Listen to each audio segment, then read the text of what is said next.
నమస్తే JP9 news కి స్వాగతం. ముందుగా బులెటిన్ లో హెడ్లైన్. తెలంగాణ భవన్ లో బీఆర్ఎస్ నాయకులు దాసోజు శ్రవణ్, మన్నె క్రిషాంక్ విలేకరుల సమావేశం. ఉద్యోగులు రోడ్డుపై వేచి ఉండగా రాహుల్ గాంధీ బస్సును ఆపి వారిని కలిశారు. భారత్ జోడో న్యాయ యాత్ర. ఎక్స్ ఎమ్మెల్యే బీజేపీ రాష్ట్ర కార్యదర్శి Shri M Raghunandan Rao press meet. BJP Telangana. పెత్తందారీ నాయకులకు ఇలా బటన్ నొక్కి 2.45 లక్షల కోట్లు ఇవ్వవచ్చని ఏ రోజైనా ఆలోచన చేశారా? CM YS Jagan. తెలంగాణ భవన్ లో బీఆర్ఎస్ నాయకులు దాసోజు శ్రవణ్, మన్నె క్రిషాంక్ విలేకరుల సమావేశాన్ని నిర్వహించారు. నమస్కారం. ఈరోజు ఈ పత్రికా సమావేశంలో కొండను దోమి ఎలుకను పట్టినట్లుగా, కొండంత రాగం తీసి పనికిరాని పాట పాడినట్లుగా తెలంగాణ రాష్ట్ర ముఖ్యమంత్రి రేవంత్ రెడ్డి గారు దావోస్కెళ్ళి వ్యవహరించినటువంటి యొక్క అనుచితమైనటువంటి ఒక వైఖరి పట్ల, అబద్ధాల పట్ల తెలంగాణ సమాజానికి తెలియజెప్పడం కోసం అని చెప్పని ఈరోజు ఈ పత్రికా సమావేశాన్ని ఏర్పరచడమైంది.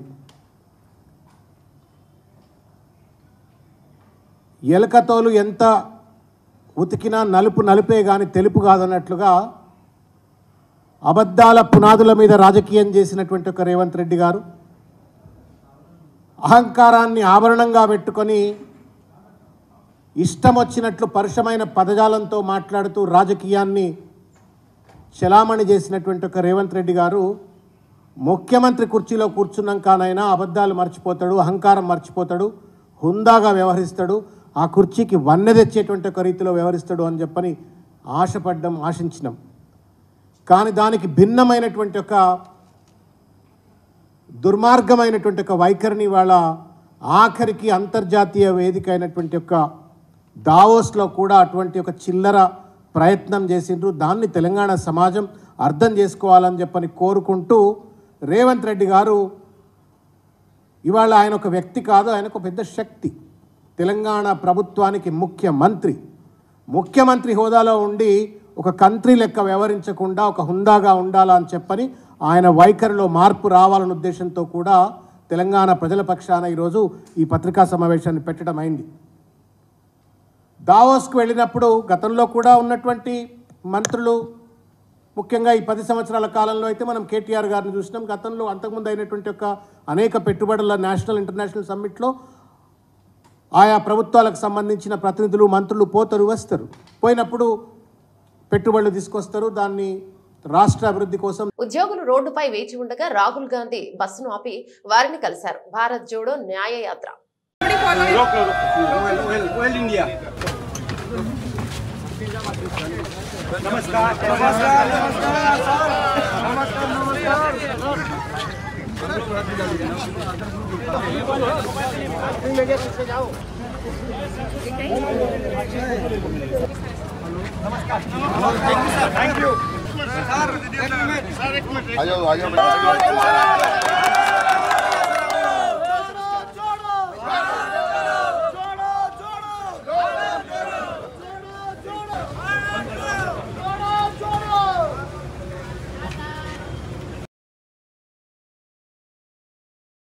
ఎక్స్ ఎమ్మెల్యే బీజేపీ రాష్ట్ర కార్యదర్శి Shri M Raghunandan Rao press meet. BJP Telangana.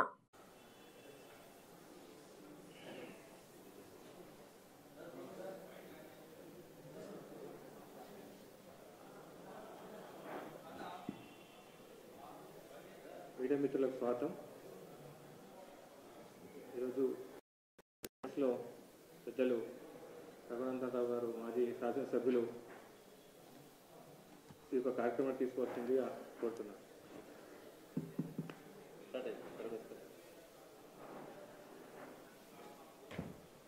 మిత్రులందరికీ నమస్కారం.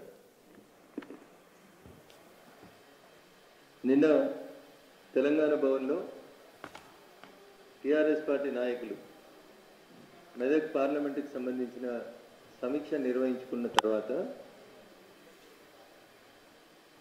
మీడియా మిత్రులతోటి కార్యకర్తలతో మాట్లాడుతున్నప్పుడు రకరకాలైనటువంటి కామెంట్స్ చేయడం జరిగింది. దాంట్లో ముఖ్యంగా కేఆర్ఎంబికి తెలంగాణ రాష్ట్రంలో ఉన్నటువంటి ప్రాజెక్టులని అప్పగించుతున్నారు, దానివల్ల నష్టం జరుగుతుంది, భవిష్యత్తులో కృష్ణా జలాలలో తెలంగాణకి నీటి వాటా లభ్యం కాదు, తెలంగాణ ప్రాంత ప్రజలందరూ కూడా నష్టపోతారని చెప్పి సిద్దిపేట శాసనసభ్యులు మాజీ మంత్రి హరీష్ రావు గారు మాట్లాడినారు. నేను మీ ద్వారా బీఆర్ఎస్ పార్టీ నాయకుల్ని మాజీ మంత్రిని హరీష్ రావు గారిని సూటిగా ఒక ప్రశ్న అడగదలుచుకున్నాను. 2014 నుంచి 2019 మధ్యలో నరేంద్ర మోడీ గారు ప్రధానమంత్రిగా ఉన్నప్పుడు, ఉమాభారతి గారు కేంద్ర జలవనరుల శాఖ మంత్రిగా ఉన్నప్పుడు కృష్ణా నదీ జలాల పంపకానికి సంబంధించి కేంద్రంలో ఉమాభారతి గారి సమక్షంలో కృష్ణా నదీ జలాల పంపకానికి సంబంధించి జరిగిన మీటింగ్కి ఆంధ్రప్రదేశ్ ముఖ్యమంత్రి హోదాలో చంద్రబాబు నాయుడు గారు, తెలంగాణ రాష్ట్ర ముఖ్యమంత్రి హోదాలో చంద్రశేఖరరావు గారు హాజరై 299 టీఎంసీల కృష్ణా జలాలు మాకు చాలు అని సంతకం పెట్టినటువంటి మాట నిజమా అబద్ధం అనేది ఒకసారి హరీష్ రావు గారు చెప్పారు. If I'm not wrong and subject to correction, September 2016 లేదా నవంబర్ 2016లో కేంద్ర జలవనరుల శాఖ మంత్రి సమక్షంలో ఇద్దరు చంద్రులు ముఖ్యమంత్రుల హోదాలో పోయి సంతకం పెట్టింది. ఏమని? తెలంగాణకు 299 టీఎంసీల నీళ్లు చాలని ఇద్దరు, చంద్రశేఖరరావు గారు, చంద్రబాబు నాయుడు గారు ఇద్దరు కలిసి ఆ రోజు సంతకం పెట్టినటువంటి మాట ఎట్లా మర్చిపోతా ఉన్నారు అనేది ఒకసారి హరీష్ రావు గారిని అడుగుతా ఉన్నారు. ఏం చేసిరు మీరు? 2016 నుంచి 2023 దాకా ఈ రాష్ట్రంలో అధికారంలో ఉన్నది ఎవరు? బహుశా హరీష్ మర్చిపోయినట్టున్నాడు. ఆయననే నీటిపారుదల శాఖ మంత్రి.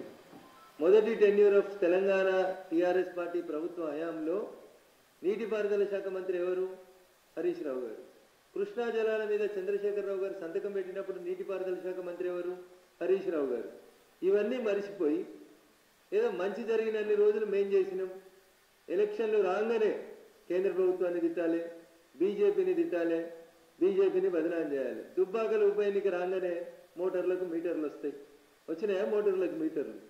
2020 నవంబర్లో స్టార్ట్ అయింది ఆ పంచాయతీ.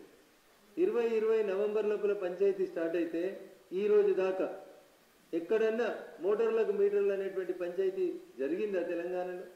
జరగలేదు. కానీ చెప్పడం ఏం చెప్తారు?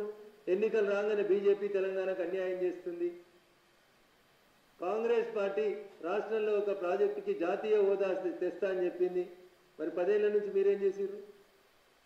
గుడిగాడిదల పనులుదో మీద మాటలు బాగా వస్తాయి. ఇలా తెలంగాణలో బీజేపీ లేదు, మెదక్లో బీజేపీ లేదు. ఒకసారి దుబ్బాకలో చూపెట్టినాం, రేపు మళ్ళీ మెదక్లో కూడా చూపెడతాం. మేము భారతీయ జనతా పార్టీ ఉన్నదా లేదా? తెలంగాణలో మాకెన్ని సీట్లు వస్తాయి, మీకెన్ని తోలుగుడ్లు వస్తాయి? Big zero. BRS will be a big zero in the parliament elections. ఒక్క సీటు తెచ్చుకోమని చెప్పుర్రు ఆ కుటుంబానికి. నిజంగా మీకు చేతనైతే, మీ పరిపాలన మీద మీకు విశ్వాసం ఉంటే, మీరు చేసిన 10 ఏళ్ల పాలన మీరు గొప్పగా చేసినామని అనుకుంటే, నేను ఓపెన్గా సవాల్ విసురుతున్న బీఆర్ఎస్ పార్టీ నాయకులకి. మాటలు బాగా మాట్లాడుతూ ఉన్నారు రోజు తలుపులు పెట్టుకొని. మీ 5గురు ఉన్నారు కదా, ఆల్రెడీ పోటీ చేసిన వాళ్ళు 4, దొడ్డిదారులు వచ్చిన సడకుని కొడుకు సంతోష్, 5గురు ఉన్నారు కదా. మీ 5గురు పోటీ చేయరు ఎంపీలకి. మీకు నచ్చిన ఎంపీలు పోటీ చేయండి. ఒక్కటి గెలువరు మీ కుటుంబంలోకి వెళ్ళి. మీ 5గురిట్లలో ఒక్కడు గెలువరు ఈ కుటుంబంలోకి వెళ్ళి పోటీ చేసి. కేసీఆర్ గారు చేస్తారా, కేటీఆర్ గారు చేస్తారా, హరీష్ చేస్తాడా, కవిత చేస్తుందా, సడకుని కొడుకు సంతోష్ చేస్తాడా, మాకు సంబంధం లేదు. మీ 5గురు రాండి పోటీలోకి. తెలంగాణ సమాజం ఎదురు చూస్తుంది. మీరు ఎప్పుడు వస్తారా, ఎప్పుడు కర్రు కాల్చి వాత పెడదామా అని. నేను ఓపెన్గా చెప్తా ఉన్నా, తెలంగాణలో ఉన్న 17 పార్లమెంట్ సీట్లలో BJP will be the number 1 party. We will get highest seats in Telangana when compared with other political parties that are existing in Telangana. ఇది సవాల్ అనుకుంటారా, ఛాలెంజ్ అనుకుంటారా? నిజంగా మీకు చేతనైతే మీరు రాండి, 5గురు రాండి. ఎవరికి డిపాజిట్ వస్తుంది, ఎవరికి డిపాజిట్ రాదు, ఏ ఊర్లో ఏ పార్టీ ఉన్నది, ఏ ఎంపీ ఎవరు గెలుస్తారు, ఫీల్డ్లోకి రాండి. ఎందుకు? ఇంకో 15 రోజులు అయితే అనౌన్స్ అవుతాయి కదా, ఎన్నికలో షెడ్యూలో నోటిఫికేషన్ ఏదో ఒకటి వస్తుంది కదా, రాండి. ఇది చేత కదా వాళ్ళకి. ఏం చేతనవుతుంది? ఎవరికి పైసలు ఉన్నాయి, ఎవరిని తోలుకొద్దాం, ఎవరికి అమ్ముదాం సీట్లు పోయినసారి అమ్మారు కదా 2019లో ఎట్లయితే అమ్ముకున్నారో అన్ని 100 కోట్లకే. నేను చెప్పలే ఈ మాట. నల్గొండలో సభ పెట్టి కేసీఆర్ చెప్పారు. రాష్ట్రాన్ని దోచుకునేందుకు పదవులు కావాలని ఆకాంక్షించే ఈ పెత్తందారి నాయకులకు ఇలా బటన్ నొక్కి 2.45 లక్షల కోట్లు ఇవ్వవచ్చు అని ఏ రోజైనా ఆలోచన చేశారా సీఎం వైఎస్ జగన్? అందరి పట్ల ప్రేమ మమకారం చూపాలని వీళ్ళకి ఏ రోజైనా అనిపించిందా అని చెప్పి నేను అడుగుతా ఉన్నా. మీ బిడ్డ పాలనలో ఈ 56 నెలల కాలంలో 2,47,000 కోట్ల రూపాయలు నేరుగా మీ బిడ్డను బటన్ నొక్కుతున్నాడు. నా అక్క చెల్లెమ్మల కుటుంబాల ఖాతాల్లోకి నేరుగా డబ్బులు పోతా ఉన్నాయి. ఎక్కడా లంచాలు లేవు, ఎక్కడా వివక్ష లేదు. మరి రాష్ట్రాన్ని దోచుకునేందుకు మాత్రమే రాష్ట్రంలో పదవులు కావాలి అని చెప్పి ఆకాంక్షిస్తా ఉన్న ఈ పెత్తందారి పార్టీలకు, ఈ పెత్తందారి నాయకులకు ఏ రోజైనా కూడా ఇలాంటి వాళ్లకు ఇలా బటన్ నొక్కడం, ఇలా బటన్ నొక్కితే 2,47,000 కోట్లు పేద అక్క చెల్లెమ్మలకు పోయే పరిస్థితి ఉంటుంది, ఇలాంటి కార్యక్రమం చేయగలుగుతాము అని చెప్పి ఏ రోజైనా అనిపించిందా అని చెప్పి ఒక్కసారి ఆలోచన చేయమని కోరుతా ఉన్నా. ఇవన్నీ కూడా సామాజిక న్యాయాన్ని అందించడంలో విప్లవంగా పుట్టిన వ్యవస్థలు. ఈరోజు గ్రామ స్థాయిలో చిక్కటి చిరునవ్వుతో మన పిల్లలు కనిపిస్తారు. సచివాలయంలో మన గ్రామంలోనే ప్రతి 2,000 జనాభాకు ఒక సచివాలయం, ప్రతి 50 నుంచి 60 ఇళ్లకు ఒక వాలంటీర్. చిక్కటి చిరునవ్వుతో లంచాలు లేకుండా, వివక్ష లేకుండా ప్రతి అక్క చెల్లెమ్మను, ప్రతి పేదవాడిని, ప్రతి రైతన్నను చెయ్యి పట్టుకుని నడిపిస్తూ ఈరోజు గ్రామ స్వరాజ్యం అంటే ఇది, అంబేద్కర్ గారి కలలు కన్న రాజ్యం ఇది అని చెప్పి ఏకంగా ఆ పిల్లలు, ఆ చెల్లెమ్మలు, ఆ తమ్ముళ్ళు ఈరోజు గ్రామ స్వరాజ్యం అంటే ఇది అని చెప్పి దేశానికే చూపిస్తా ఉన్నారు. ఇవన్నీ కూడా సామాజిక న్యాయాన్ని అందించడంలో విప్లవంగా పుట్టిన వ్యవస్థలు. కాబట్టే మనం ఆచరించిన విధానాలకు ప్రతీకగా ఈ సామాజిక న్యాయ మహాశిల్పం అనే దాన్ని ఈరోజు మనం నిర్మించుకున్నాం. ఈరోజు మనం ఆవిష్కరణ కూడా చేస్తా ఉన్నాము అని ఇవాళ గర్వంగా చెప్తా ఉన్నాను. రాష్ట్రాన్ని దోచుకునేందుకు పదవులు కావాలని ఆకాంక్షించే ఈ పెత్తందారి నాయకులకు ఇలా బటన్ నొక్కి 2.45 లక్షల కోట్లు ఇవ్వవచ్చు అని ఏ రోజైనా ఆలోచన చేశారా సీఎం వైఎస్ జగన్? అందరి పట్ల ప్రేమ మమకారం చూపాలని వీళ్ళకి ఏ రోజైనా అనిపించిందా అని చెప్పి నేను అడుగుతా ఉన్నా. మీ బిడ్డ పాలనలో ఈ 56 నెలల కాలంలో 2,47,000 కోట్ల రూపాయలు నేరుగా మీ బిడ్డను బటన్ నొక్కుతున్నాడు. నా అక్క చెల్లెమ్మల కుటుంబాల ఖాతాల్లోకి నేరుగా డబ్బులు పోతా ఉన్నాయి. ఎక్కడా లంచాలు లేవు, ఎక్కడా వివక్ష లేదు. మరి రాష్ట్రాన్ని దోచుకునేందుకు మాత్రమే రాష్ట్రంలో పదవులు కావాలి అని చెప్పి ఆకాంక్షిస్తా ఉన్న ఈ పెత్తందారి పార్టీలకు, ఈ పెత్తందారి నాయకులకు ఏ రోజైనా కూడా ఇలాంటి వాళ్లకు ఇలా బటన్ నొక్కడం, ఇలా బటన్ నొక్కితే 2,47,000 కోట్లు పేద అక్క చెల్లెమ్మలకు పోయే పరిస్థితి ఉంటుంది, ఇలాంటి కార్యక్రమం చేయగలుగుతాము అని చెప్పి ఏ రోజైనా అనిపించిందా అని చెప్పి ఒక్కసారి ఆలోచన చేయమని కోరుతా ఉన్నా.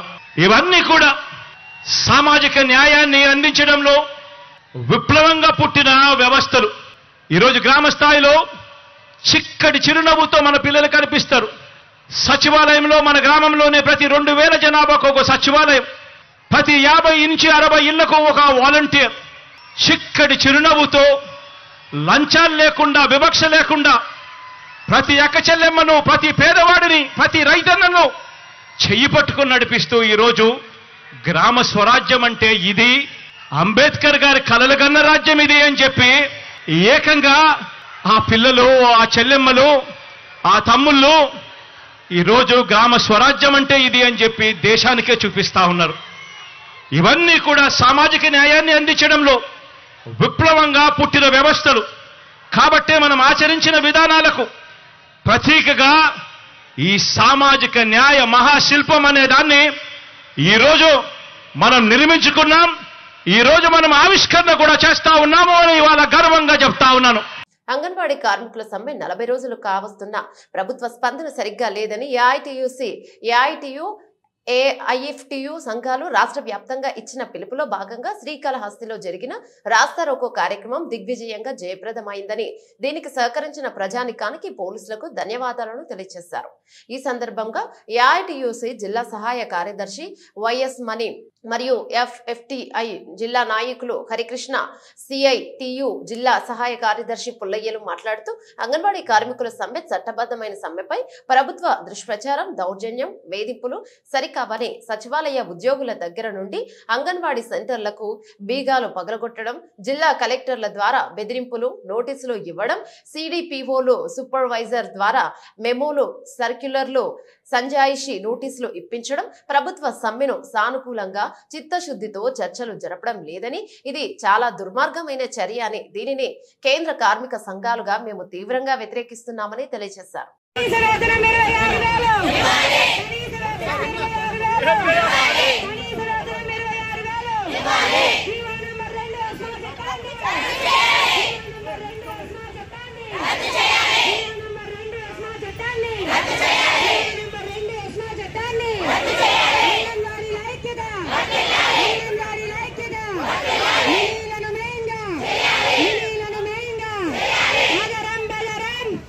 పశ్చిమ గోదావరి జిల్లా మొగల్తూరులో దివంగత నేత, సినీ నటుడు, మాజీ కేంద్ర మంత్రి కృష్ణంరాజు పుట్టినరోజు వేడుక ఘనంగా జరిగింది. పుట్టినరోజు సందర్భంగా మొగల్తూరు అందే బాపన్న కళాశాల ప్రాంగణంలో UK India diabetic food foundation ఆధ్వర్యంలో ఉచిత మెగా షుగర్ వ్యాధి చికిత్స శిబిరం ఏర్పాటు చేశారు. ఈ క్యాంప్ లో లండన్ నుండి ప్రత్యేకమైన డాక్టర్ను క్యాంప్ లో పాల్గొన్నారు. షుగర్ వ్యాధితో అనేక మంది పేద ప్రజలు అవయవాలు పోగొట్టుకుని ఇబ్బందులకు గురవుతున్న వారు కూడా ఈ మెడికల్ క్యాంప్ లో అనేక మంది పాల్గొన్నారు. దేశంలో ఎక్కడా లేని చికిత్సను మొగల్తూరులో కృష్ణంరాజు గారి పుట్టినరోజు సందర్భంగా ఏర్పాటు చేశారు. ఈ కార్యక్రమంలో ఆమె మాట్లాడుతూ మొగల్తూరు ప్రాంతం అంటే కృష్ణంరాజుకి ఎంతో ప్రేమని, ఆయన పుట్టినరోజు సందర్భంగా ప్రతి ఏటా గ్రామంలో అభిమానులు అనేక సేవా కార్యక్రమాలు నిర్వహిస్తూ ఉండేవారని, పేద ప్రజలకు విద్యా వైద్యం అందించాలని ఆయన నిరంతరం తప్పించేవారని ఆమె అన్నారు. ఆయన లేకుండా ఈ ప్రాంతం రావడం లేదని, ఎంతో మనోవేదనకు గురయ్యారని శ్యామలాదేవి తెలిపారు.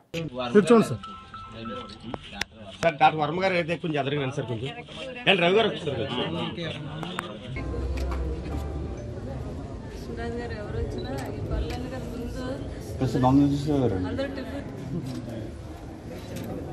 Sir please madam madam sir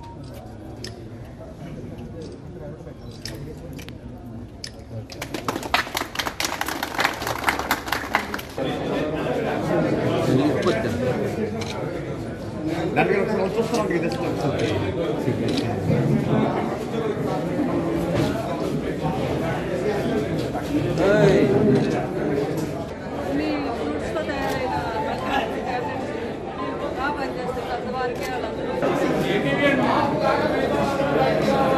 అందరికీ నమస్కారం. ఈరోజు జనవరి 20వ తారీఖు మన రెబల్ స్టార్ కృష్ణంరాజు గారి బర్త్డే. కృష్ణంరాజు గారి బర్త్డే అంటే మన వాస్తవ్యులు ఈ గ్రామ ప్రజలందరికీ పెద్ద పండగలాగా ఉండేది. ఈరోజు ఆయన తలుచుకుంటూ మనం ఈ బర్త్డే జరుపుకోవడం జరుగుతుంది. ఫస్ట్ టైం ఇది. కృష్ణంరాజు గారు లేకుండా లేరు అనే పదం నేను మాట్లాడకూడదు, అది తలుచుకుంటే చాలా బాధగా ఉంటుంది. మరి ఆయన ఈరోజు మన మధ్య లేరు. అయినా కూడా ఆయన జ్ఞాపకాలతో మనందరం ముందుకు వెళ్ళి ఆయన ఇంకా ఈ ప్రాంత వాస్తవులకి ఏం చేయదలుచుకున్నారు, ఏం చేస్తే ప్రజలందరూ హ్యాపీగా ఉంటారు అనేది కంటిన్యూ చేయాలని పిల్లలు, నేను, బాబు, నా వెనుక ఉన్న కృష్ణంరాజు గారి అభిమానులు, అలాగే డాక్టర్ వేణు గారు లండన్ నుంచి, డాక్టర్ వర్మ గారు, మా అబ్బాయి మాధవ్, అందరూ, మాధవ్ నాయుడు గారు, వీరంతా భీమవరం నుంచి వచ్చారు, తర్వాత ఏమో కాకినాడ నుంచి వచ్చారు, మొగల్తూరు, వీరందరూ నాకు కృష్ణరాజు గారు లేరనే ఫీలింగ్ నాకు ఇక్కడికి వస్తే లేదు. ఎందుకంటే వారందరూ వచ్చి కృష్ణరాజు గారి గురించి మాట్లాడుతూ ఆ మాటల్లో ఆయన ఇక్కడే మన మధ్యలో ఉన్నారు. అలాగే ప్రభాస్ గారు కూడా నాకు ఎంతో వెన్నంటి నన్ను ప్రోత్సహించి మీరు ఇలా ఉండకూడదు, ముందుకు వెళ్ళి పెదనాన్నగారు ఆశయాలను ముందుకు నడిపించాలి, మీరు అక్కడ ప్రజలందరికీ కూడా మీరు దన్నుగా ఉండాలి అని చెప్పడం వల్ల ఇది ఫస్ట్ ఈ డయాబెటిక్ ఫుడ్ ప్రాబ్లమ్స్ ఇక్కడి నుంచి మొగల్తూరు నుంచే మొదలు పెట్టాలి అని నిర్ణయించుకున్నాం. కృష్ణరాజు గారు మన వేణుగారు చెప్పినట్టుగా 4 సంవత్సరాల కిందటే మీరు వేణుగారు డాక్టర్ వేణుగారు అంత సింపుల్గా కనిపిస్తారు మనకి. వరల్డ్లోనే ఆయన నెంబర్ 1 డాక్టర్. అమెరికా నుంచి, రష్యా నుంచి, అన్ని దేశాల నుంచి కూడా వెళ్తారు ఆయన దగ్గరికి. ఆయన అపాయింట్మెంట్ దొరకాలి అంటే 6 months నుంచి వెయిట్ చేయాలి. అంత గొప్ప డాక్టర్ ఆయన. కానీ ఆయన చూస్తే అంత వెరీ సింపుల్. లండన్ నుంచి హైదరాబాద్లో దిగుతారు. ఫ్లైట్ దిగిన నిమిషం నుంచి కూడా ఆయన ప్రతి పేషెంట్ని నన్ను ఫోన్ చేసి అడుగుతారు, మేడం ఎవరైనా మీ ఫ్యామిలీలో ఉన్నారా, నాకు కొంచెం ఒక 15-20. రాకదలిరా మండపేట తెలుగుదేశం పార్టీ అధినాయకుడు చంద్రబాబు నాయుడు అధ్యక్షతన జరిగే భారీ బహిరంగ సభకి అల్లవరం మండలం తెలుగుదేశం పార్టీ మండల అధ్యక్షుడు దెందుకూరి సత్యనారాయణ రాజు ఆధ్వర్యంలో భారీ సంఖ్యలో తెలుగుదేశం పార్టీ నాయకులు, కార్యకర్తలు, అభిమానులు సుమారు 2000 మంది భారీ ర్యాలీగా బైకులు, కార్లు, బస్సులపై తరలి వెళ్లారు. ఈ నేపథ్యంలో తెలుగుదేశం పార్టీ అమలాపురం నియోజకవర్గం ఇన్ఛార్జ్ ఐతాబత్తుల ఆనందరావు పార్టీ జెండాను ఊపి ప్రారంభించారు. ఈ సందర్భంగా ఆనందం మాట్లాడుతూ రాబోయే 2 నెలల్లో ఈ 2024వ సంవత్సరంలో తెలుగుదేశం పార్టీ ప్రభుత్వం రాబోతుందని, చంద్రబాబు నాయుడు సీఎం అవుతారని, మండపేటలో జరిగే రా కదలిరా మహాసభకు అల్లవరం, అమలాపురం టౌన్, ఉప్పలగుప్తం, అమలాపురం రూరల్ మండలాల నుంచి సుమారు 10,000 మంది తరలి వెళ్తున్నట్లు తెలిపారు.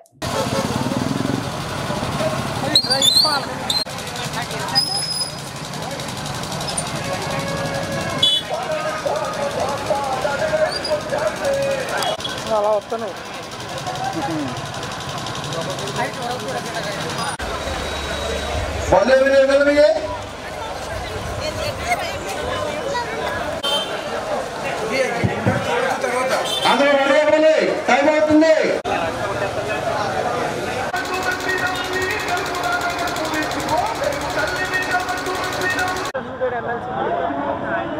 మినిస్టర్ చేత